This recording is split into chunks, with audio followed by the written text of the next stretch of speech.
түрік қағаны күлтегін жорық алдында Хангай тауларына келеді.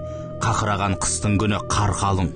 Бір кезеңде таудың биік құзына арлан шығып, күлтегінге қарап, кірпік қақпай, бір-біріне ұзақ қарап тұрады.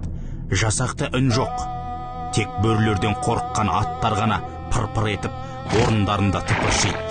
Тау басындағы бөрілер арланның бұйрығын тосқандай төменге түспей, көздері жарқ-жұрқ етіп, омбы қарды боралап жүреді. Бір кезде күлтегін: «О, көк аспанның көк құрты, саған сыйымды әкелдім. Маған қайтпас, қайсарлығыңмен ешкімге шықпас төзімділігіңді бер. Үлкен жорық үстінде жебей жүр көк тәңірдің көк құрты» деп қолын сілтегенде, жасақтары қойларды бауыздап, әппақ қарды қызылға бояп, қар үстіне тастайды. Бөрілердің ұлығаны күлтегінді қолдау көрсетіп жатқандай, аттарын бұрып